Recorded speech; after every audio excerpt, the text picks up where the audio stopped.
As 5-year-old Lily Thompson entered the courtroom, a hush fell over the room. Her tiny hand clutched the leash of Max, the scarred German shepherd, whose watchful eyes scanned the space with unwavering focus. Judge Carter leaned forward, his expression softening at the sight of the child, whose courage held the power to bring a predator to justice if only she could find her voice. Lily hadn't spoken a single word since the incident 2 weeks prior. Across the room, the defendant smirked, confident in the facade his lawyer had built, thinking a traumatized child posed no threat to his freedom. But in that moment, as Lily's gaze locked onto the defendant's, something extraordinary happened. Her small fingers trembled, forming a subtle gesture, a signal so delicate that only two beings understood it, the judge and the dog.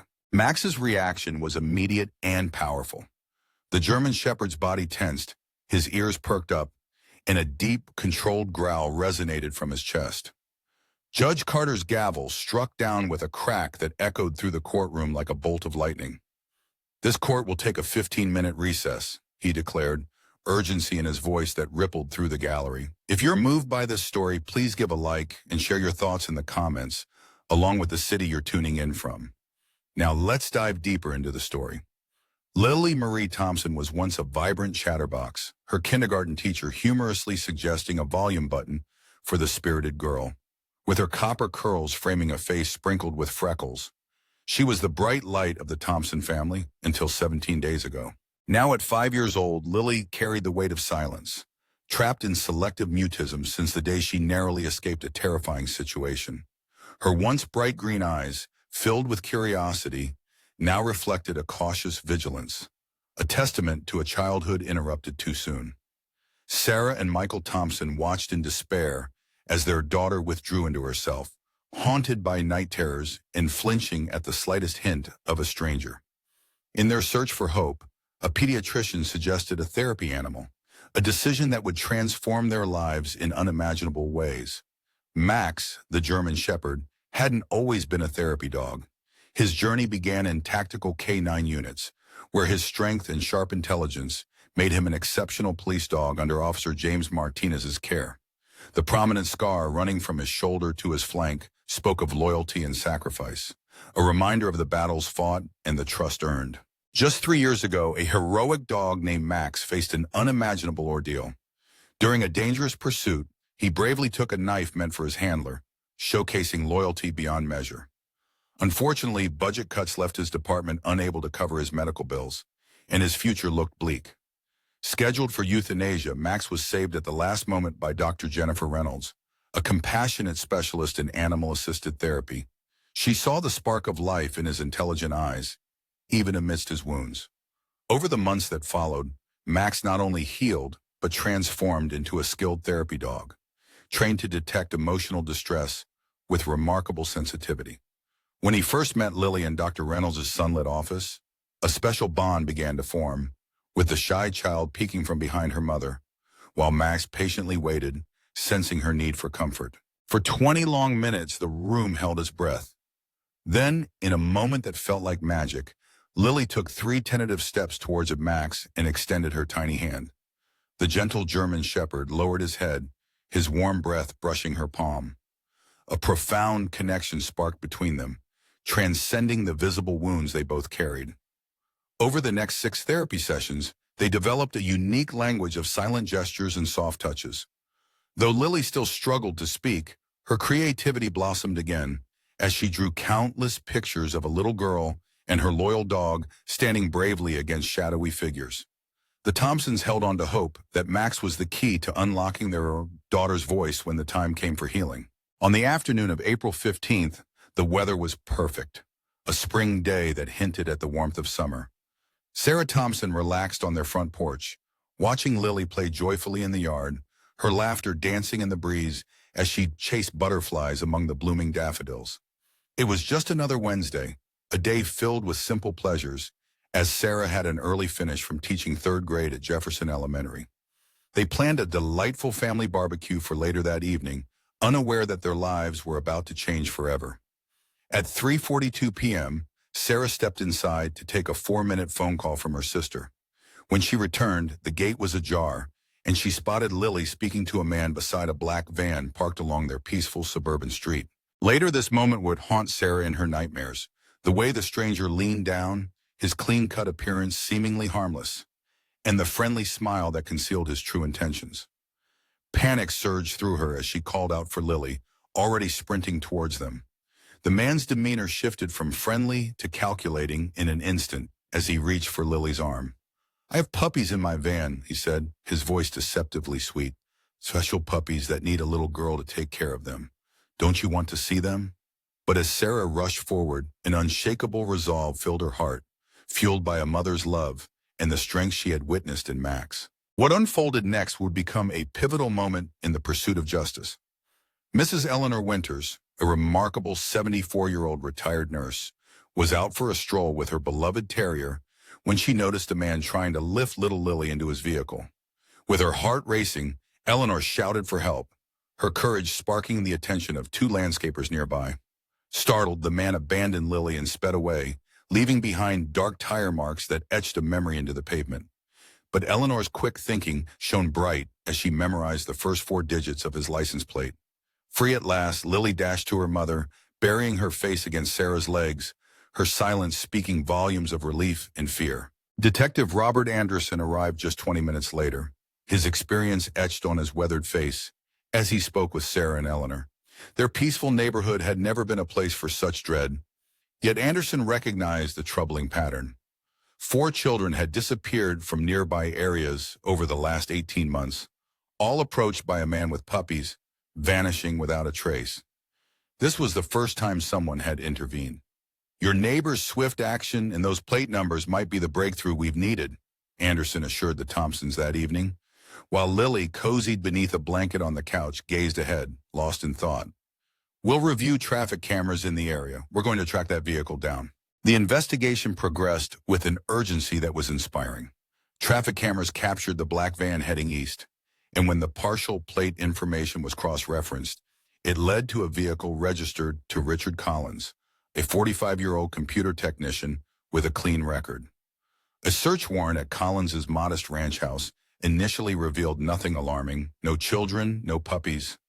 However, a forensic team uncovered something concerning in his garage: dog hair from multiple breeds, despite Collins having no pets, and a freshly bleached concrete floor. Confronted with this evidence, Collins maintained his innocence, claiming he was merely helping a friend transport rescued dogs. His alibi for the previous disappearances seemed solid: work records, receipts, and witness sightings placed him elsewhere. But the light of justice was beginning to shine, illuminating the path forward. Detective Anderson faced a daunting challenge in his investigation, but a hidden external hard drive discovered during a secondary search of Collins's home became a beacon of hope. It contained vital location data and photographs of 4 children who resembled those missing, providing the breakthrough they desperately needed. Richard Collins was arrested just 8 days after the attempted abduction. However, the search for the missing children continued, and Collins remained silent about their whereabouts. The case relied heavily on the testimony of Lily, a young girl whose voice had been silenced by trauma. District Attorney Diana Peterson met with the Thompson family in her warmly decorated office, filled with smiling photographs of children. "We need Lily's account," she said gently. "She's our key witness who interacted directly with Collins during the attempt. I understand this is a difficult situation." Michael Thompson, visibly weary, shared, "She hasn't spoken since it happened. The therapist believes it's selective mutism due to trauma. We can't force her to relive that moment," Peterson acknowledged, her expression compassionate. "But there's a new program you might find helpful." She explained how some jurisdictions allow therapy animals in courtrooms to support child witnesses. The calming presence of a trained support animal can ease anxiety and help children find their voice. That afternoon, the Thompsons met Dr. Jennifer Reynolds and her gentle dog Max at the courthouse for a special assessment. The room was set up to mimic the courtroom where Lily would testify, complete with a child-sized chair in the witness stand. For 30 minutes, Lily remained close to her mother, nervously twisting the hem of her dress. Then Dr. Reynolds showcased a series of hand signals to help Lily communicate with Max without speaking. "If you feel scared," she explained, "you can show a subtle gesture by curling your fingers inward twice." To everyone's joy, Lily mimicked the gesture perfectly. Max, attentive and dignified, immediately approached and rested his head gently on her lap. In that moment, Lily's face began to soften, and her fingers lovingly sank into Max's thick fur. Dr. Reynolds shared that Max was specially trained to recognize signs of distress in children, able to sense changes in breathing and heart rate. If Lily began to panic, Max would be there for her, a reassuring presence even without a signal. In moments of deep security, children often rediscover their voices. As the trial date drew near, Lily practiced sitting in the witness stand with her loyal companion Max by her side. Although she remained quiet during these practice sessions, her gentle nods and shakes of the head spoke volumes, her hand lovingly resting on Max's fur. The prosecution team believed that if Lily could confirm or deny key details with simple gestures, it might be enough to secure a conviction. Little did they know how profoundly Lily and Max's connection would resonate throughout the courtroom, unleashing powerful revelations once the trial began. On the morning of the trial, an electric tension filled the air, reminiscent of storm clouds gathering.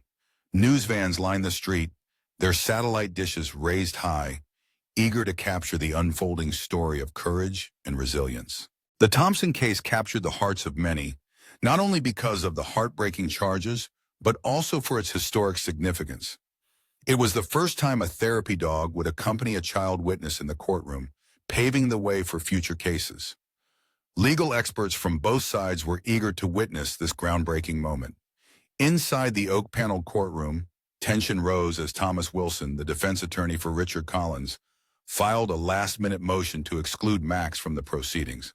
A thin man with wire-rimmed glasses and a reputation for bold defense tactics, he approached the bench with a confident stride. "Your Honor," he began, "the presence of a large animal, particularly a German Shepherd, could create an unfairly prejudicial environment against my client. Jurors may form an emotional attachment to the dog, and by extension to the child witness, which could compromise their ability to objectively evaluate the testimony." Meanwhile, District Attorney Diana Peterson rose to respond, her tailored navy suit standing in stark contrast to Wilson's flamboyant attire, embodying the strength and determination of those who fight for justice. "Your Honor, I stand here to advocate for 5-year-old Lily Thompson, a brave soul facing trauma-induced selective mutism. Her therapy dog is not merely an accessory, it's a vital, medically recognized support that can help her find her voice. Just as we allow witnesses with physical challenges to use their assistive devices, so too must we allow Lily this essential companion. I present to the court affidavits from Dr. Jennifer Reynolds and 3 child psychologists, all affirming the importance of this animal's presence. I also share precedents from 7 other jurisdictions that have embraced therapy animals without compromising judicial integrity. Judge William Carter, with his 30 years of wisdom on the bench, observed both attorneys thoughtfully. Known for his strict adherence to the law, his silver hair and bow ties embody a commitment to tradition. Yet, unbeknownst to many, he carries a personal story of loss. 15 years ago, his daughter Elizabeth vanished on her way home from school, leaving him with a profound understanding of the heartache families of missing children endure. Despite exhaustive searches, Elizabeth was never found, leading Judge Carter to recuse himself from similar cases for years, only recently feeling capable of maintaining the objectivity required in such sensitive matters. "Mr. Wilson," he addressed the defense attorney, "while I appreciate your commitment to procedural integrity, this court must prioritize the well-being of a traumatized child witness. The precedents Ms. Peterson has provided are substantial." However, Wilson wasn't done. "Your Honor, there's another concern. My client suffers from severe cynophobia, a clinical fear of dogs, as well as documented allergies to canine dander. The presence of this animal could not only prejudice the jury, but also hinder my client's ability to participate fully in his defense." He presented medical records that Judge Carter reviewed with care, causing a ripple of concern in the courtroom. Sarah Thompson squeezed her husband's hand tightly, her knuckles turning white. If Max, the therapy dog, were excluded, Lily might never be able to testify, which could weaken the case against Collins, potentially allowing him to evade justice and putting others at risk. Dr. Jennifer Reynolds, seated behind the prosecution table, leaned in to share a crucial detail with Diana Peterson, who nodded and addressed the court once more. "Your Honor, if I may, Dr. Reynolds has informed me that Max is hypoallergenic due to his specific breeding and grooming regimen, As for the alleged xenophobia, I find it fascinating how a man who claims to fear dogs would use adorable puppies as bait in his misguided attempts. This curious behavior seems to conceal deeper truths. Wilson's cheeks flushed with indignation. "That's a shocking accusation," he retorted. "My client deserves the presumption of innocence." Yet Miss Peterson was already treating these allegations as facts. Judge Carter raised his hand, bringing silence to the courtroom. "I will hear from Dr. Reynolds regarding the dog's allergen status and will review Mr. Collins's medical history concerning this new claim of xenophobia." He took a moment to ponder the situation. "Court will recess for 30 minutes while I consider this motion." Outside courtroom C, the atmosphere was electric with speculation. Reporters sought insights from legal experts, while advocates for child protection and therapy animal programs gathered in concerned groups, discussing the potential impact. In a quiet conference room, Lily sat contentedly with her parents and Max, blissfully unaware of the heated discussions surrounding her furry companion. She focused intently on arranging colorful blocks into unique patterns, occasionally glancing at Max, seeking his approval with a joyful smile. Collins's medical records revealed an allergy test from 3 years ago indicating mild reactions to pet dander, but it was suspicious that the diagnosis of cyanophobia was documented just last week. Judge Carter examined the case precedents provided by Peterson, recalling how a therapy dog had been allowed in Jackson County versus Simmons, despite similar objections. His phone buzzed with a heartfelt text from his wife. "Remember Ellie's beaming face when we brought home that rescue puppy? Do what's right, Will." The message struck a chord, reminding him of the joy a pet can bring to a family. Ellie's desire for a dog had been a heartfelt plea for years. Finally, they had relented on her 10th birthday, just 3 months before she disappeared. The puppy had waited by the door longing for a child who would never return. When court resumed, the room fell into a hush as Judge Carter took his seat. After carefully reviewing all presented materials, he declared, "I am ready to rule on the motion to exclude the therapy animal." He adjusted his bow tie, a nervous habit from his early days on the bench. "This court finds that the need to support a traumatized child's testimony far outweighs any concerns regarding juror bias, which can be managed through proper instructions." As Wilson began to voice his concerns, Judge Carter stood firm, reminding everyone present that the heart of this court is justice. He addressed the defendant's claims of allergies and xenophobia, noting that the evidence was inconsistent. The decision was made. The genuine of vital support for the young witness would be allowed in the courtroom, but would remain in the witness box, separate from the jury. Judge Carter emphasized that the jury must focus solely on the truth and not be swayed by the presence of the animal. He assured them that brief recesses could be requested if anyone experienced genuine allergic reactions. His gaze swept across the room, reinforcing that justice must always prevail. With an air of determination, Judge Carter declared that this court would provide the necessary support for a child witness to share their experience, while upholding the sanctity of the judicial process.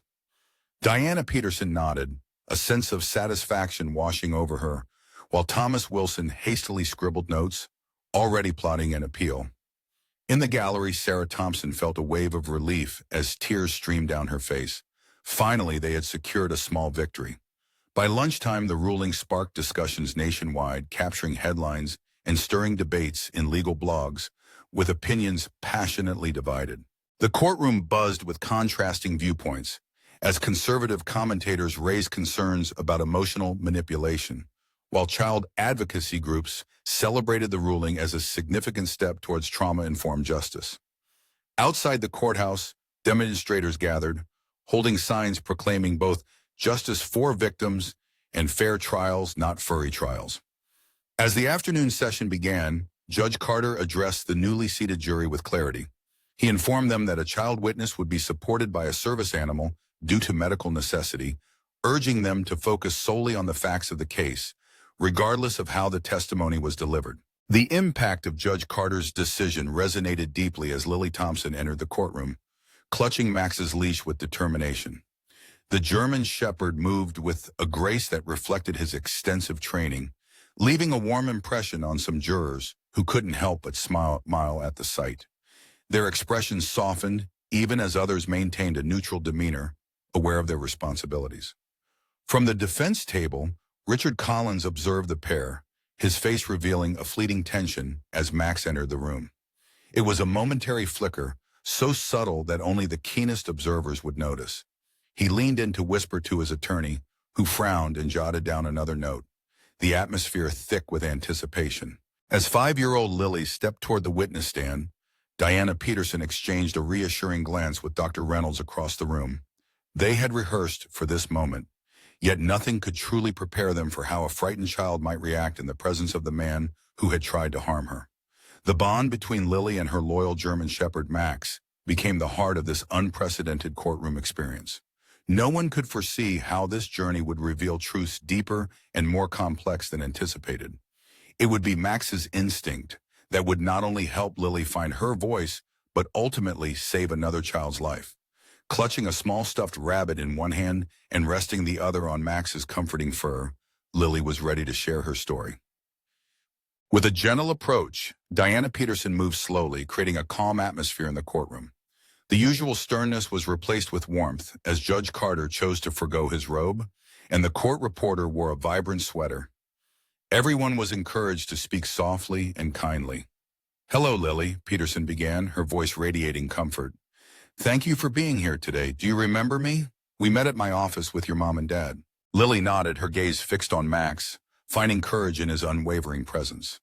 The German shepherd stood still, his training evident in his calm demeanor.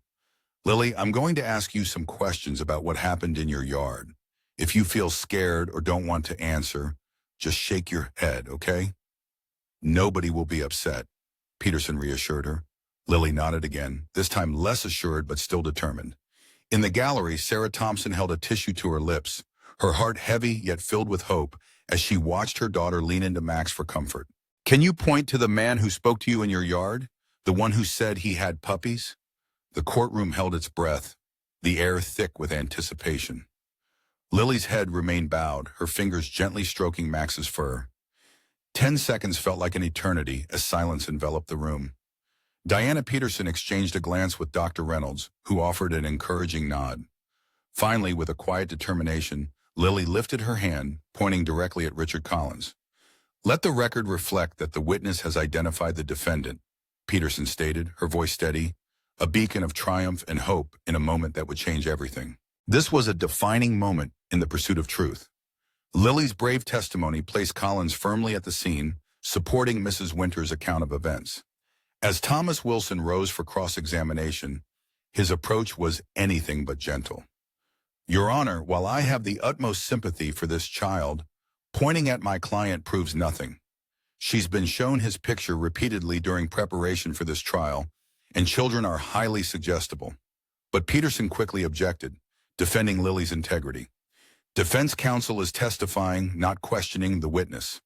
Judge Carter upheld the objection, reminding Wilson to focus on questions for the witness.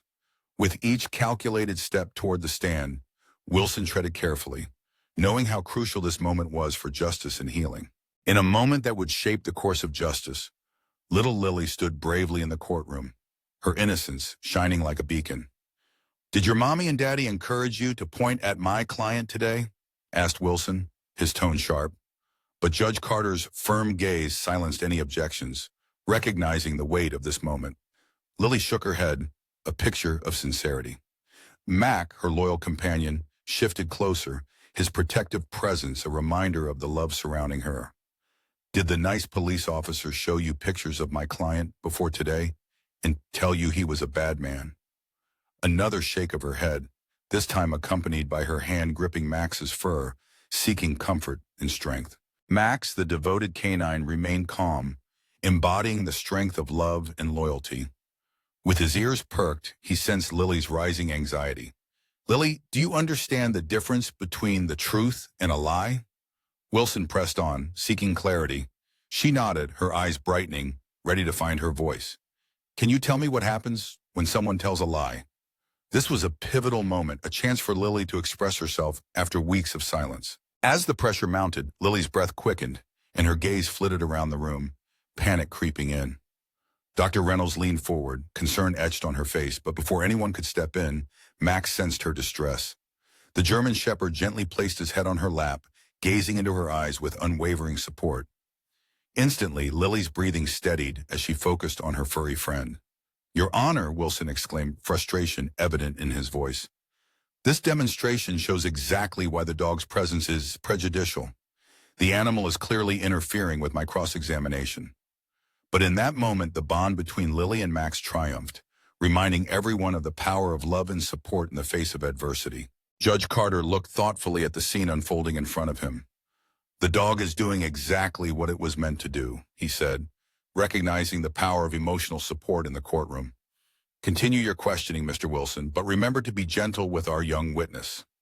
For 20 more minutes, Wilson tried to challenge Lily, posing questions that aimed to confuse her. Yet Lily, with her quiet strength, communicated through simple head movements, her bravery shining through despite the pressure. When Wilson finally took his seat, the frustration on his face was palpable. But through it all, Lily's courage remained unshaken, and the jury bore witness to her unwavering resolve in the face of fear. As the first day of testimony wound to a close, a surprising turn of events unfolded. Officer James Martinez, who was slated to testify the next day, stepped into the courtroom to speak with Diana Peterson. As he walked past the defense table, something stirred in Max, the therapy dog.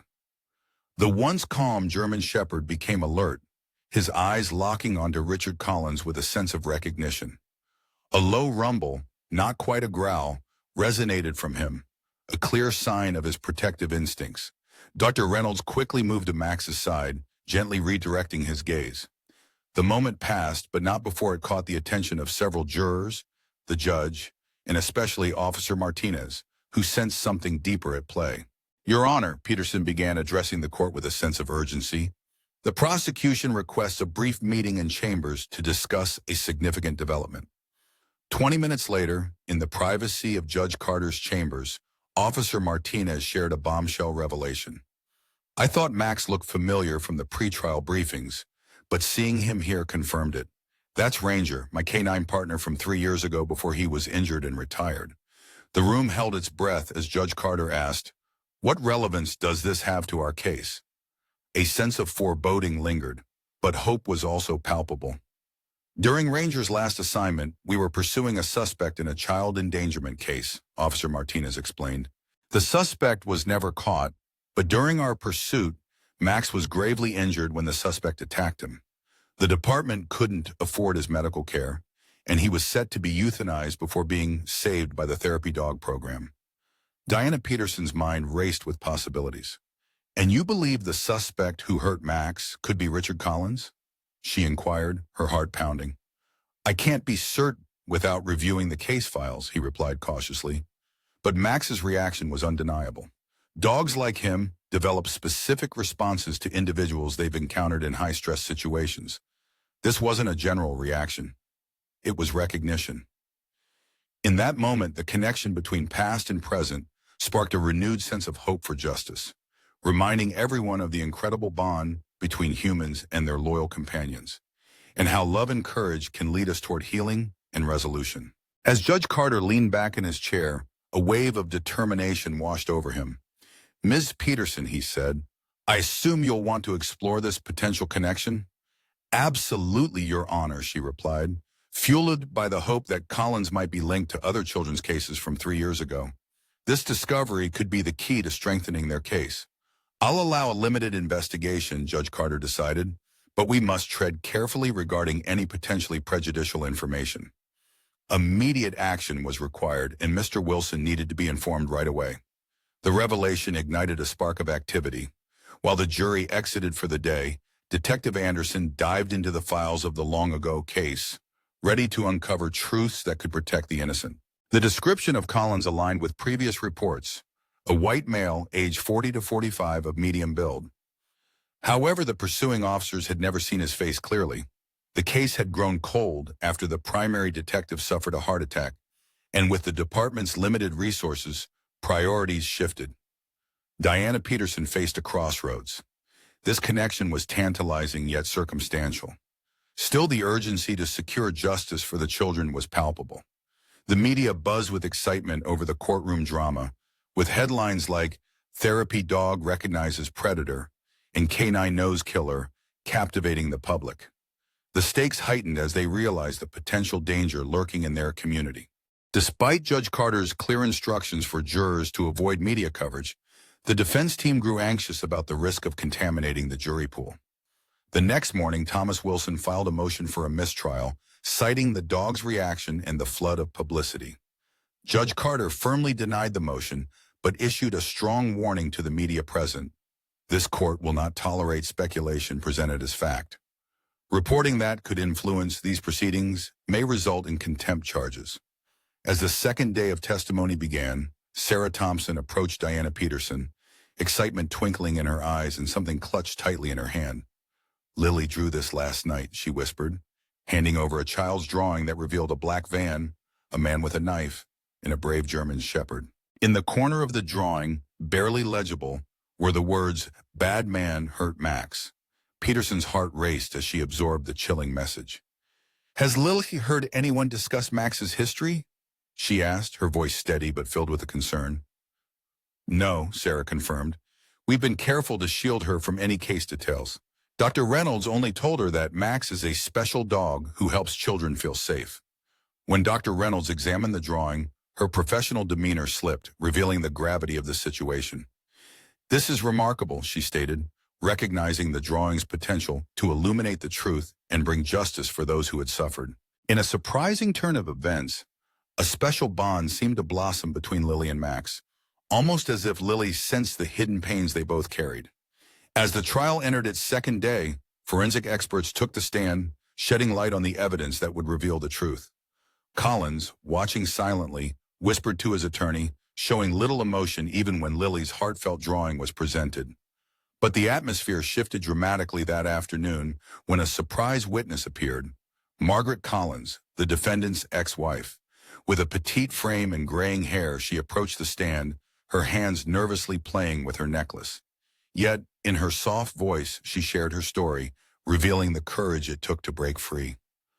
"I left him 4 years ago," she whispered, "and I moved across the country to ensure he couldn't find me."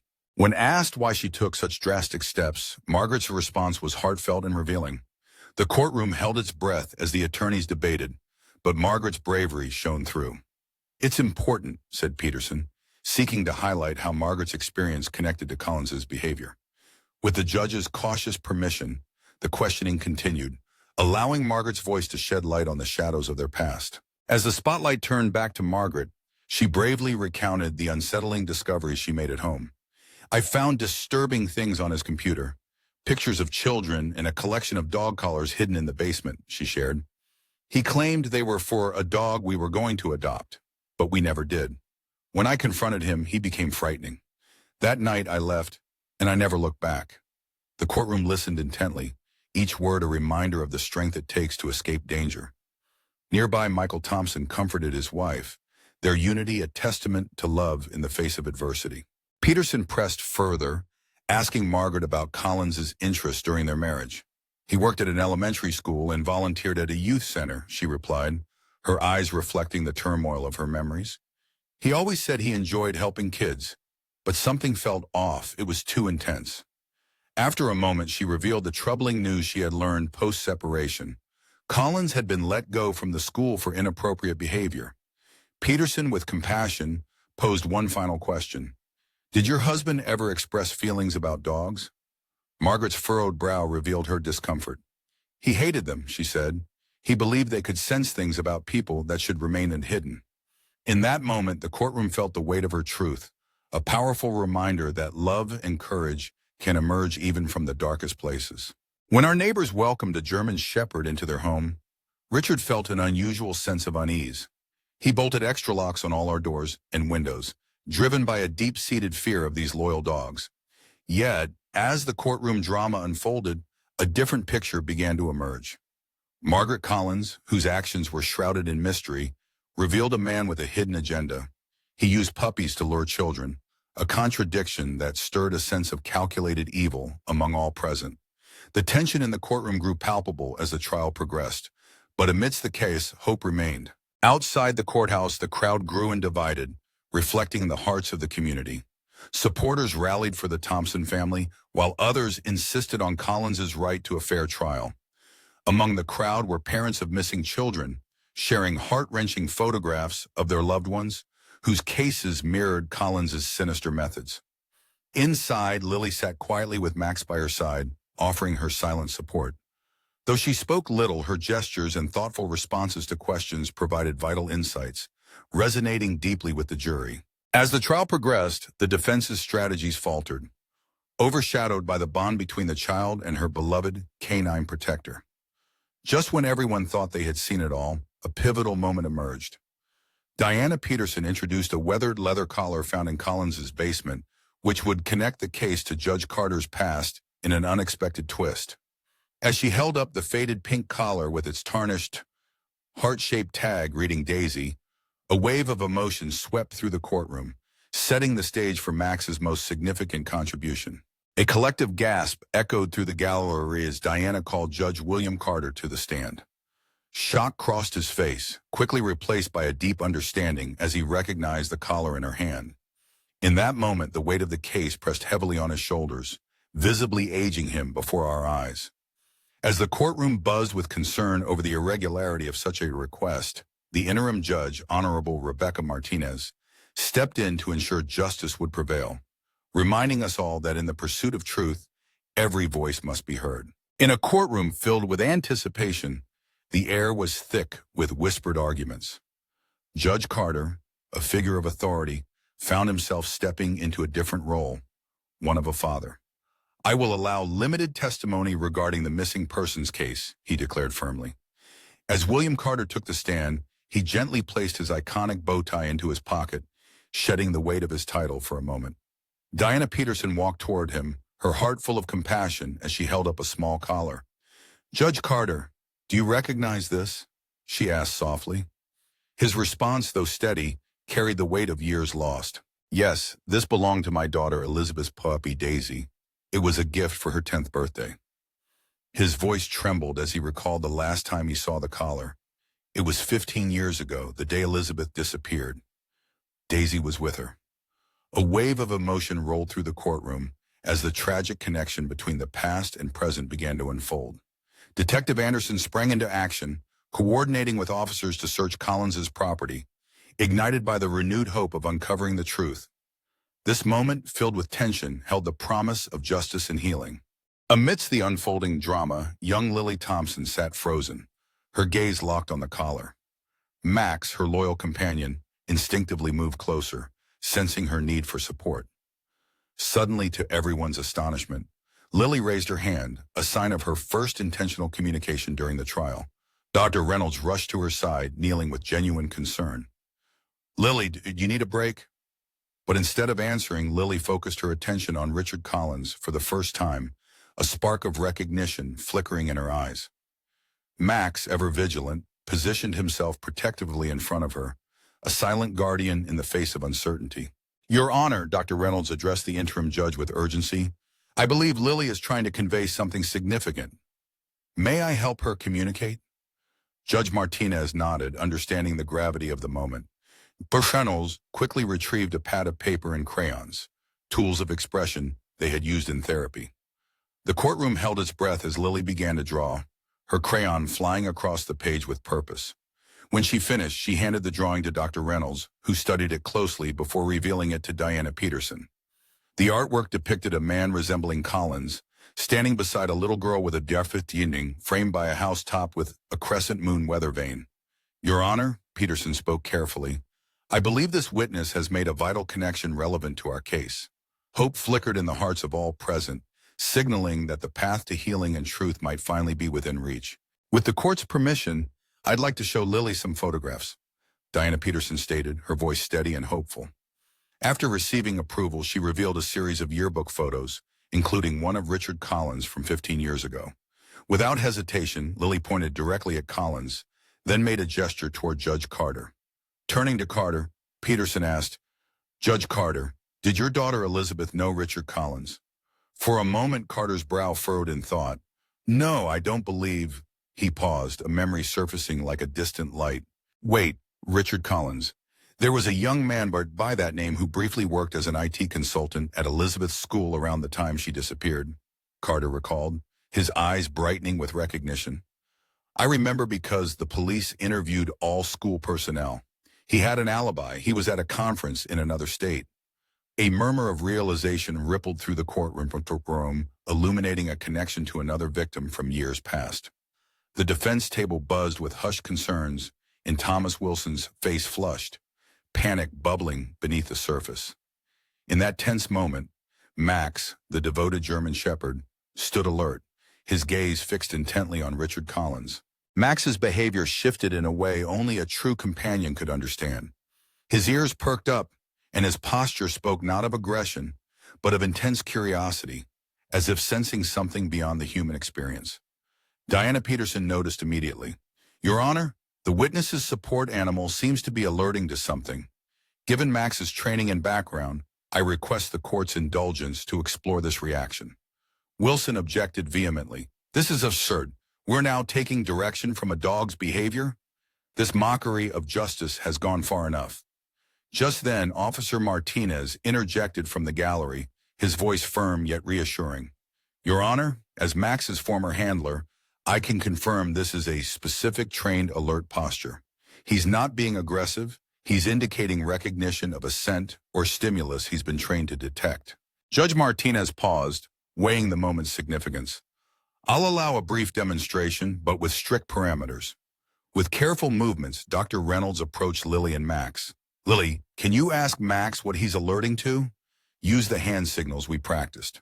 In a moment that would be etched in legal history, Lily made a series of subtle hand gestures toward the German shepherd. Max responded instantly, moving toward the evidence table where sealed bags held items from Collins' home. He circled the table with purpose before stopping decisively at a particular bag containing soil samples taken from Collins's backyard. In that moment, hope surged, a testament to the bonds of trust and training that can lead us to the truth. With a determined posture, Max sat attentively, placing his paw gently on the table, focused intently on the soil sample before him. Your Honor, Peterson stated, her voice started yet filled with emotion.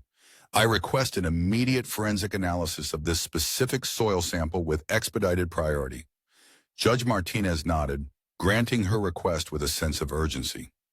As the courtroom emptied, Richard Collins remained at the defense table, his calm facade beginning to waver.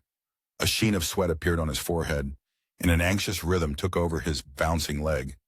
The recess that followed stretched from hours into days, as forensic teams meticulously examined Collins's property, guided by the precise location of the soil sample. In a small, windowless room at the courthouse, Lily Thompson experienced a breakthrough, tracing a map of Collins's property and marking what seemed to be stairs leading downwards. On the third day of the investigation, Detective Anderson entered Judge Martinez's chambers, holding information that would pivot the case towards resolution. Beneath a garden shed in Collins's backyard, investigators uncovered a concealed trapdoor leading to a fortified underground room. Inside, they found evidence that linked Collins to multiple abductions spanning 15 years. Photographs, personal belongings, and most chillingly, meticulous records of his victims. When court reconvened, the gallery overflowed with parents of missing children, each clinging to hope that answers were finally at hand. Diana Peterson approached the witness stand, where Lily sat with Max by her side. Lily, she began gently, we need to ask you something very important. The police found a hidden room at Mr. Collins' house, similar to the one in your drawing. Have you ever been in that room? The courtroom held its breath in anticipation. Lily looked at Max, then glanced at her parents, and finally at Richard Collins. For the first time in weeks, she opened her mouth to speak. Her voice, though raspy from disuse, rang clear in the silence of the courtroom. He's my uncle, she declared. The words reverberated through the room, sending shockwaves across the proceedings. Michael Thompson half rose from his seat, confusion and betrayal etched on his face. Sarah covered her mouth, a gasp escaping between her fingers. Diana Peterson, momentarily taken aback, quickly regained composure. Lily, can you explain what you mean? She asked gently. He came to our house once, a long time ago. Daddy called him Rich and said he was a cousin I never met. He took pictures of our family. As Lily began to share her story, her words came out hesitantly at first, but with the comforting presence of Max, the gentle German shepherd by her side, her confidence grew. When he tried to take me, he said I should come with him because we were family, she recounted, her eyes reflecting both fear and strength. All eyes shifted to Michael Thompson, whose face turned pale as the truth hit him. Richard Collins is my second cousin, he confessed, his voice trembling. We hadn't been close, and I never imagined. His voice faltered, burdened by the weight of an unexpected connection. But Thomas Wilson, sensing the moment's gravity, moved to the bench with determination. Your Honor, in light of these new developments, I request a brief recess to confer with my client. Judge Martina granted a 30-minute pause, during which the courthouse buzzed with whispers of revelation. When the session resumed, Wilson spoke with conviction. Your Honor, given the overwhelming evidence, my client wishes to change his plea to guilty on all charges, with the understanding that the prosecution will not pursue the death penalty. A collective breath filled the gallery, a mix of relief and lingering horror at the enormity of Collins' actions. Deanna Peterson took a moment with the families present, then addressed the court with resolve. The state accepts this arrangement on one condition. Mr. Collins must provide complete information on all his victims, including the locations of their remains, so that these families can finally find closure. As the legal proceedings adjusted to accommodate this plea change, Lily remained in the witness box, her small hand nestled in Max's fur. With the acknowledgement of guilt, Max's protective stance relaxed, although he remained alert. Then, something extraordinary happened. Max lifted his head, his focus drawn to a specific evidence bag just brought into the courtroom. Clothing items recovered from the underground room. The dog's demeanor shifted dramatically, not in aggression, but with an unmistakable alertness. Officer Martinez recognized the significance immediately.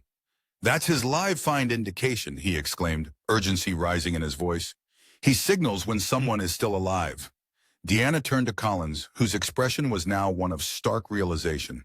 Mr. Collins, the evidence suggests that one of your victims may still be alive, she pressed. Is that correct? Teammate, he responded, his voice barely above a whisper. A tense silence enveloped the room as Collins's gaze fell to his hands. Then, without lifting his eyes, he nodded once. Where are we? Peterson demanded, her determination unwavering. There's a second location, he replied flatly. The cabin near Lake Meridian, northeast side, half a mile from the old logging road. There's a girl there. I left her supplies. She should still be alive. The courtroom erupted into a flurry of activity. Judge Martinez quickly called for a recess as officers sprang into action, coordinating a rescue operation. Within moments, helicopters soared into the sky, racing toward the remote location Collins had identified, fueled by hope and the promise of a rescue. Throughout this emotional journey, Lily stood strong. With her voice regained, she shared a private moment with Max, her loyal German shepherd, who listened intently. As families of other missing children gathered in anxious clusters, praying for their own miracles, Sarah Thompson stepped forward.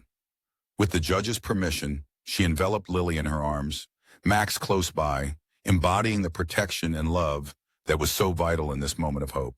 Your voice is back, Sarah whispered, her tears flowing freely.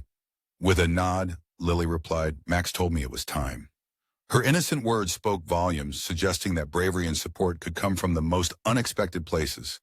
She continued, he said the bad man couldn't hurt anyone anymore if I helped. This profound bond between Lily and Max, understood deeply by those present, highlighted the incredible strength found in friendship and love. The line between a trained therapy animal and an extraordinary companion became beautifully blurred. Just 3 hours later, as the courtroom remained in a hopeful hush, Detective Anderson burst in, a radiant smile lighting up his face. We found her, he exclaimed. Emma Sullivan, only 7 years old and missing for 8 long months, was alive and on her way to Memorial Hospital. The joy was palpable as a woman in the back of the courtroom fell to her knees, overwhelmed with tears of happiness. Amidst the emotional turmoil, a beacon of hope shined through, fueled by the unwavering love of Emma's mother. Despite the agonizing wait, her faith never wavered. As the news of Emma's rescue echoed in the courthouse, a wave of relief transformed the atmosphere from tension to pure joy. In that moment of triumph, Lily approached Judge Carter, who, although disqualified from the case, stood as a symbol of support, embodying the deep connection we all share in times of crisis. With the purity of a child's heart, Lily took the judge's hand. "Max says your daughter is with the angels," she shared softly, bringing comfort to a grieving father. "She has a puppy with her, so she won't be afraid." The elderly judge knelt to meet her gaze, tears filling his eyes as he whispered, "Thank you, Lily." In that moment, as he gently patted Max's head, the courtroom became a sanctuary of healing and justice, a place where love conquered despair. As emergency vehicles raced toward Lake Meridian, a miracle was unfolding. Emma Sullivan was coming home, a glimmer of hope that many had longed for. Yet, beneath the relief shared in the courtroom, a poignant reality lingered. The next day began with testimonies that were difficult but necessary to hear. 5 sets of parents took the stand, each carrying cherished photographs of children who had not returned home.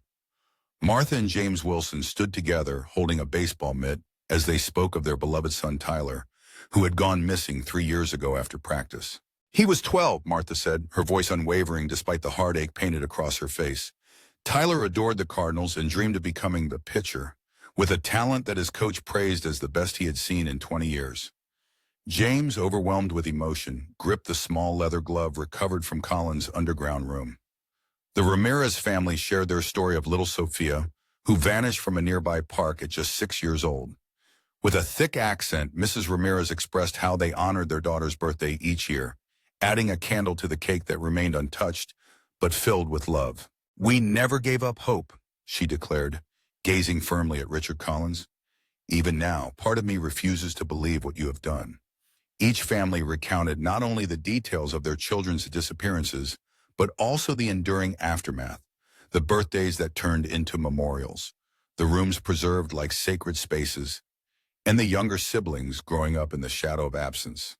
Their collective sorrow enveloped the courtroom, a heavy presence felt by everyone there. The most heart-wrenching testimony came from Eleanor Carter, the wife of Judge William Carter, who spoke of their daughter Elizabeth with grace and strength. "She would be 30 now," Eleanor shared, holding up a school photograph of a smiling girl with her father's eyes in a joyful gap-toothed grin. "We've missed her entire adult life, college, perhaps marriage, and the joy of grandchildren." Mr. Collins didn't just take Elizabeth. He altered the course of our future. Throughout these heartfelt testimonies, Collins sat in silence at the defense table, his eyes downcast, seemingly indifferent to the anguish he had caused. Though advised to show remorse, he seemed unable to even feign empathy. The families observed his lack of reaction, their pain deepening in response to his apparent emotional detachment. Dr. Harold Freeman, a forensic psychiatrist who had assessed Collins after his confession, provided insight into this troubling behavior. He explained that the defendant displayed classic traits of psychopathy, an absence of empathy, calculated manipulation, and no genuine remorse. Collins could comprehend the pain he inflicted on others, yet he remained emotionally disconnected from their suffering. In his mind, these children were mere objects, not the precious lives they truly were, deserving of love and care. In the courtroom, Dr. Freeman's words struck a chord of disbelief as he revealed Collins's chilling mindset. Mr. Collins, in his distorted view, thought he was collecting children, preserving their innocence like butterflies. He believed he was saving them from the harsh realities of adulthood. This unsettling perspective painted a vivid picture of a man lost in a dark obsession, but it also highlighted the incredible strength of the human spirit that would rise against such evil. As the testimony unfolded, it was a stark reminder of the healing journey that families must undertake in the face of horror. Lily Thompson, a brave soul, had momentarily found her voice amid the chaos, only to face new challenges. The weight of the courtroom's revelations weighed heavily on her young heart, reopening wounds she had just begun to heal. Yet even in darkness there is hope, and she knew that love and support from her family would guide her through this storm. That night, Lily's nightmare echoed the fear of countless others, revealing the deep empathic bond she felt with the victims. Sarah Thompson, her mother, stood strong, sharing her daughter's struggles, and the community rallied around them. The strength of love became evident as they faced these challenges together, reminding us all of the power of connection in overcoming trauma. Dr. Reynolds explained how Lily's empathetic heart had absorbed the pain of others, a testament to her resilience. Although she faced her own fears, her courage shone through. During her toughest moments, Max, her loyal German shepherd, stood guard, a living reminder of the love and protection that surrounds us. His unwavering presence was a source of comfort, proving that even in our darkest times, we are never truly alone. Meanwhile, Michael Thompson wrestled with his own feelings of guilt, grappling with the past. Though he had unknowingly connected Collins to his family, he realized that the strength of their bond would help them navigate this painful journey together. His testimony revealed how love can sometimes become a tool for healing. And even in moments of darkness, the light of family can guide us toward brighter days ahead. He seemed so normal, Michael recalled, reflecting on the moment Richard Collins entered their lives. He was polite, educated, and genuinely interested in reconnecting with the Thompson family. During one dinner, Sarah served pot roast while Collins presented Lily with a teddy bear. It was a moment that now felt surreal. How could I not have seen the truth? Michael's voice trembled with regret. Diana Peterson, with compassion, reminded him that predators often hide in plain sight, fooling even the most vigilant among us. This serves as a lesson that not only do we have to be aware, but we also need to lean on each other for support in times of uncertainty. In the midst of overwhelming challenges, Michael found himself at a crossroads. He took a courageous step by stepping away from work to seek therapy, hoping to heal from the guilt that weighed heavily on him. The Thompson family, once bonded by the trauma of Lily's near abduction, now faced an unexpected wave of hurt and betrayal. This situation reached beyond just their family, affecting everyone connected to the case. Court personnel, jurors, and even journalists felt the impact, experiencing sleepless nights and troubling thoughts. Yet in this darkness, there was a flicker of hope. The strength of community support began to rise, reminding us that healing can come from shared understanding and love. The emotional toll of the Collins case extended far and wide, sparking heightened anxiety among parents and families in the community. In response, a local crisis counseling center stepped up, creating a support group dedicated to those affected. The group quickly filled to capacity, showcasing the need for solace and understanding. Judge William Carter, despite being disqualified from the trial, chose to attend each day, sitting with his wife in solidarity. He carried the weight of discovering his daughter's puppy's collar in Collins's possession, a haunting reminder of lost years. Yet, through shared grief and community support, they began to find a path toward healing, demonstrating that even in the darkest times, unity can bring light. "I have sentenced men to death row," Judge Carter confided during a recess, revealing the depth of his internal struggle. He had always believed in justice, yet faced with the reality of what Collins had done, he felt overwhelmed. No punishment could ever balance this scale, he admitted, reflecting on the pain of countless families. The community shared in this collective grief, which reached a heartbreaking peak as forensic anthropologists confirmed the remains found on Collins's property. Families who had lived with uncertainty for years were met with the harsh finality of death. Yet, amidst this sorrow, there was a growing sense of resilience. Love and support began to weave through the community, reminding everyone that they were not alone. Throughout this devastating journey, Max, a devoted German shepherd, became a beacon of comfort. Assigned primarily to Lily, he seemed to possess an instinct for sensing the grief that filled the courtroom. During the most difficult testimonies, Max would rest his head on a trembling hand or position himself near someone in distress. These small, loving gestures offered moments of connection and solace to those drowning in sorrow. As the prosecution prepared to wrap up its case, no one could foresee that Max would soon play a pivotal role in the quest for justice. His presence was a reminder of the healing power of love and loyalty, which can shine through even the darkest circumstances.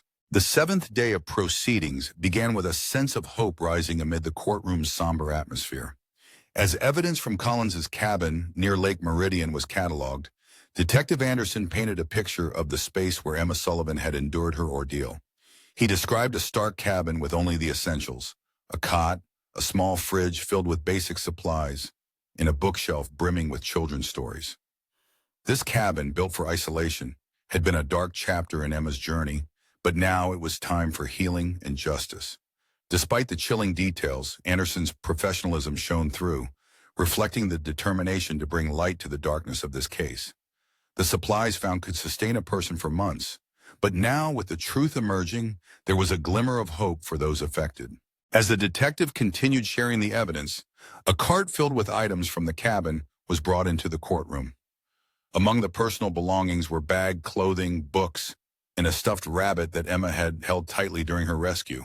But one item caught everyone's attention: a child's backpack, adorned with purple and silver stars, symbolizing innocence and dreams. Max, the service dog, raised his head, sensing something significant about the backpack, just as he had with the soil sample days earlier. Dodge Reynolds recognized the importance of Max's alertness and communicated with Diana Peterson. "Your Honor," she said, addressing Judge Martinez, "the service animal appears to be signaling something important." With a nod of approval from Judge Martinez, Officer Martinez approached the evidence cart. "This is a trained alert," he confirmed, his voice steady. The courtroom held its breath as he noted Max's behavior, suggesting that this backpack was crucial to the investigation. Detective Anderson leaned in closely, noting that the backpack didn't match anything Emma had when she went missing. It was a moment of anticipation, a step closer to understanding the full story of the victims. With every piece of evidence, hope grew stronger that the truth would soon be revealed. As Detective Anderson examined the backpack, a small metal tag glimmered under the light. He carefully adjusted the strap to read the full inscription, "Property of Jenny Banks." A gasp echoed through the gallery. Grace Banks, who had been a steadfast presence throughout the trial, holding a photograph of her beloved daughter Jennifer, missing for over 3 months, stood up with renewed determination. In that moment, the courtroom transformed from a place of despair to one fueled by hope, as the possibility of justice and reunion flickered to life. Grace's heart, heavy with loss, began to feel the warmth of hope as they moved closer to finding Jenny. "That's my daughter," she said, her voice trembling, yet filled with determination. "That's Jenny's backpack. She carried it on that fateful day by the bus stop." Detective Anderson turned to Collins, his gaze unwavering. "Mr. Collins, is Jennifer Banks alive?" Collins' attorney placed a hand on his arm, but Collins shrugged it off with a strange smile, the first flicker of emotion he'd shown. "I never said she wasn't," he replied, maintaining a chilling calm. Gas filled the courtroom, and Judge Martinez quickly called for order, her gavel echoing through the silence. Once quieted, Diana Peterson approached Collins, her fury barely contained. "Mr. Collins, as part of your plea agreement, you were to provide complete information about all victims. You mentioned one living victim in Miss Sullivan." Collins leaned back, a glint of calculation in his eyes. "You asked about my victims. Jennifer isn't mine." The courtroom buzzed with shock as Teresa Banks collapsed into sobs, enveloped by her family's support. Judge Martinez called for an immediate recess, ushering the attorneys and investigators to her chambers for a private discussion. Behind closed doors, Collins revealed a chilling truth hidden beneath his solitary predator narrative. "There are others like me," he stated flatly. "Individuals who share my interests. We sometimes help each other." "Are you suggesting there's a network of child abductors?" Peterson asked, her disbelief evident. "Not a network, just individuals with a mutual understanding." Collins' cold detachment made the words all the more unsettling. "Jennifer was taken by someone else. I was holding her temporarily. A favor." "Where is she now?" Detective Anderson pressed urgently. Collins calculated his response carefully. "I want guarantees. Witness protection in prison, a cell block away from general population, and written immunity from additional charges." Judge Martinez interjected, her voice steady yet filled with righteous anger. "Mr. Collins, let me be clear. If another child's life is at stake and you withhold information that could save her, I will ensure you face the maximum sentence for every count. You will spend every remaining day of your life in a cell the size of a closet." Her unwavering commitment to justice resonated throughout the courtroom. Collins weighed his options, his calculating gaze revealing a glimmer of fear. Finally, he relented. "Jennifer is at a secondary location, a storage facility in Addison County, Unit 23. The key is in my cabin, hidden inside the hollow base of the floor lamp. She was scheduled to be moved tomorrow." He paused, then added with chilling precision, "She won't be in good condition. It's been 2 days since anyone checked on her." In an incredible display of courage and teamwork, A coordinated rescue operation sprang into action within just 30 minutes. SWAT teams, medical personnel, and child psychologists united at a nondescript storage facility on the town's edge. Meanwhile, Teresa Banks stood at the courthouse, surrounded by fellow parents who shared her agonizing mix of hope and fear. Inside that storage unit, they found a makeshift living space that was a stark reminder of the hardships endured by Jennifer Banks. Miraculously, Jennifer was found unconscious yet alive, her spirit unbroken despite being severely dehydrated and malnourished. Rescue teams acted swiftly, providing Jennifer with the medical attention she desperately needed before transporting her to Children's Hospital. There, a dedicated team of specialists awaited to help her heal both physically and emotionally. As word of her rescue spread through the courthouse, the focus shifted to the larger implications of Collins's shocking revelations. If there were more victims like Jennifer, the case extended far beyond a single predator. Detective Anderson quickly organized a task force, rallying federal agencies to delve into unsolved child abductions across multiple states, igniting a newfound hope for families seeking answers. Collins, aware of the weight of his knowledge, began sharing crucial details, names, locations, and methods that were chilling yet vital. Though his motives were self-serving, the investigators remained committed to unearthing the truth and prioritizing the rescue of living victims. Back in the courtroom, Max, the heroic dog, played a pivotal role in identifying Jennifer's backpack, reinforcing the importance of therapy animals in the judicial system. Judge Martinez took a moment to honor this remarkable service animal, stating that without Max's keen instincts, Jennifer might never have been found in time. This court recognizes that justice is served not only through traditional investigative methods, but also through the extraordinary contributions of a service animal whose role cannot be overstated. The judge's statement read, Max's intervention directly led to the rescue of a child who needed help more than ever. While the discovery of a wider conspiracy brought new fears, it also shone a light of hope for families whose missing children hadn't yet been connected to Collins. Each piece of information he provided was a step closer to healing for many, igniting a flame of hope in the darkest of times. This remarkable turn of events led to the rescue of 3 more children within just 1 week, each hidden away in various locations across 3 states. For Lily Thompson, this newfound hope opened unexpected doors to healing. When she learned that her brave testimony had not only helped save Emma Sullivan, but also protected other children, a powerful shift occurred within her. Dr. Reynolds noted how Lily began to redefine her narrative. Instead of viewing herself merely as a victim, she recognized her courage as a beacon of hope for others. This transformation is a profound therapeutic breakthrough, Dr. Reynolds explained to the Thompsons. Lily is now crafting a story where she wields agency and impact, moving beyond her vulnerability. Her ability to find meaning in her trauma is truly extraordinary, showcasing the strength of the human spirit.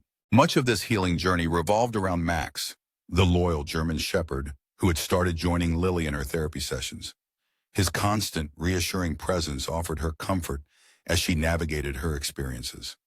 In the safe haven of Dr. Reynolds' office, Lily began to share more about her bond with Max. He understands what it feels like to be scared, she confided, resting her hand gently on Max's head. That's why he helps me be brave. We both escaped.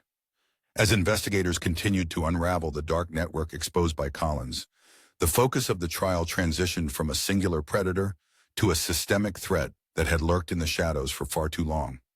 This shift inspired a broader examination of cold cases, enhanced law enforcement training, and the establishment of new protocols for investigating child disappearances, igniting hope for countless families. What had started as the trial of one man evolved into a significant milestone in the fight against crimes targeting children. It became a powerful call for innovative approaches to both investigations and the support of traumatized witnesses. On a crisp autumn morning 3 months into the trial, Richard Collins stood before Judge Martinez for sentencing. The courtroom was filled with families of victims, their faces reflecting the complex emotions of those who had traversed unimaginable darkness toward a glimmer of resolution. Collins, now dressed in a prison-issued jumpsuit instead of his earlier tailored suits, appeared diminished, his earlier bravado replaced by the sober acceptance of a man facing the consequences of his actions. Judge Martinez addressed the court with solemnity, stating, In my 23 years on the bench, I have seen many instances of human cruelty, but few resonate as profoundly as the systematic predation we have witnessed in this case. This moment marked not just a conclusion, but a new beginning, a commitment to justice and a promise to protect the vulnerable, lighting the way forward for all those still searching for hope. Standing before Collins, the judge delivered a powerful message, acknowledging the weight of his actions. You have pleaded guilty to 7 counts of kidnapping and 5 counts of first-degree murder. While your cooperation in identifying accomplices is noted, it cannot erase the deep pain you have inflicted. As she looked around the courtroom, she saw the faces of families who had suffered. Today, you are sentenced to consecutive life terms without the possibility of parole, plus 30 years for each surviving victim. In that moment, justice echoed in the hearts of those present, a reminder that even in the darkest times, accountability shines a light.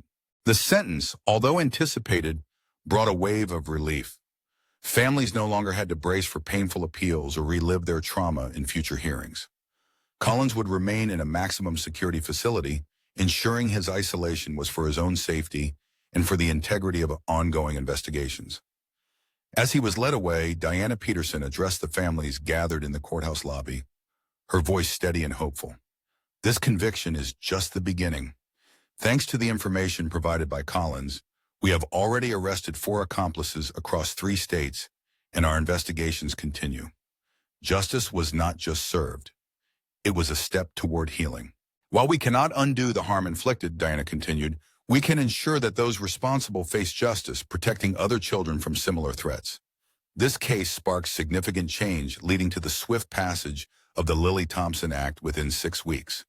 This new law established protocols for using therapy animals in courtrooms, ensuring that child witnesses receive the support they deserve.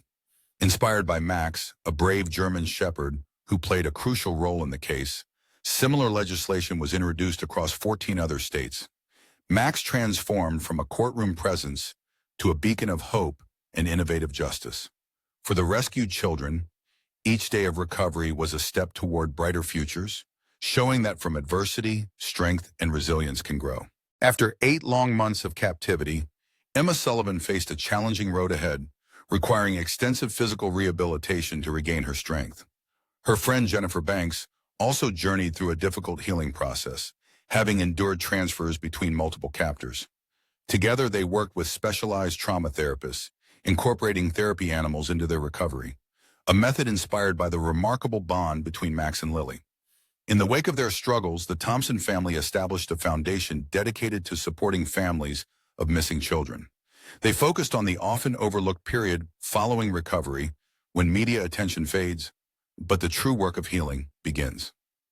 Michael Thompson, confronting his own feelings of guilt through therapy, became a passionate advocate, raising awareness about the dangers of predatory grooming tactics. Meanwhile, Sarah transformed her experiences as an educator into developing materials that empower children to recognize dangerous situations without instilling fear, fostering a safer future. Lily's recovery became a beacon of hope for many touched by her story. While she still faced occasional nightmares, her progress was nothing short of inspiring. Director Reynolds, with the Thompson family's support, published a groundbreaking case study that highlighted the therapeutic benefits of the bond between Lily and Max. This study not only documented their connection, but also provided a framework for similar interventions with other traumatized children, showcasing the power of love and companionship in healing. As the months went by, the relationship between Lily and Max blossomed. On a December morning 6 months after the trial's conclusion, the Thompson family attended a heartfelt ceremony at the county courthouse, where a plaque was dedicated to honor those who helped bring Collins to justice. As cameras clicked and officials shared their words, Lily stood quietly with Max by her side. The German shepherd had officially become her permanent companion after retiring from the therapy dog program. Judge William Carter, who had returned to the bench for less traumatic cases, approached the child and dog after the ceremony. His face, once burdened with the weight of uncertainty, now reflected a sense of resolution and hope. Kneeling to meet Lily at eye level, he shared, "Before all this happened, I wasn't sure about having dogs in my courtroom. I thought they might distract from the serious business." He smiled gently, embodying the transformative power of love and resilience that had emerged from their shared journey. You and Max have shown me that sometimes healing comes from unexpected places, Lily, now 6, said with a wise nod. Her newfound voice was filled with hope and understanding. Max, her loyal German shepherd, was more than just a pet. He was a bridge to a world where belief and connection thrived. Officer James Martinez, who had helped unveil Max's past as a service dog, approached with uplifting news that would complete their journey of healing. I have something important to share, Officer Martinez told the Thompsons. The K9 training program had undergone a remarkable transformation, introducing the Max protocol. Instead of euthanasia, injured service dogs like Max would now be evaluated for therapy work or placed in loving homes. 3 months later, a beautiful reunion took place when Emma Sullivan and Jennifer Banks met Lily outside the courtroom. The 3 girls, each on their own path to recovery but bound by their shared strength, gathered at a serene equine therapy ranch, where they spent a magical afternoon riding gentle horses, enjoying a picnic, and simply relishing the joy of childhood, an opportunity that had almost been taken from them. As the sun began to set, the 3 girls sat on the grass with Max by their side, their conversation flowing effortlessly from horses to their favorite stories. Then Jennifer, the eldest at 9, bravely shared her feelings. "Sometimes I still feel scared," she confessed, twisting a blade of grass in her fingers. "But I remember those who hurt us are in jail because we were braver than they expected." Emma smiled, her spirit shining through. "My mom says we're like flowers growing through the cracks in the sidewalk. People think we can't, but we do anyway." As Lily gently stroked Max, her eyes sparkled with a wisdom that belied her youth. "Max says we're all going to be okay. Not the same as before, but okay in a new way." With the sun setting over the ranch, casting a warm glow across the meadow, 3 families who had braved the shadows of human nature found themselves gazing toward a future that, while forever changed, still brimmed with hope. And there, moving among them, was Max, a German shepherd with a distinctive scar, a once abandoned soul, now a powerful symbol of healing. He stood as a silent witness to the resilience of the human spirit and the surprising pathways to recovery. In our later years, we come to appreciate the true meaning of protection and justice. Lily and Max's story reminds us that even in our darkest moments, when innocence confronts unimaginable evil, hope springs forth through unexpected connections. This German shepherd, once abandoned and on the brink of euthanasia, became a silent guardian, helping a traumatized child reclaim her voice and shielding others from harm. It serves as a poignant reminder of a truth we often overlook. Healing flourishes through connection, courage manifests in various forms, and we are never too young or too old to confront darkness. As grandparents and elders in our communities, we carry the sacred duty to protect the vulnerable, to listen to children's voices, and to understand that profound wisdom can emerge from those who seem voiceless. In a world that can feel daunting at times, Lily and Max inspire us with the truth that goodness prevails, that even the broken can rise as heroes, and that justice, while not perfect, becomes attainable when we unite. Thank you for joining me in today's uplifting story. Be sure to subscribe so you don't miss more inspiring tales. Now leave a like and share your thoughts in the comments below. I look forward to seeing you in the next video.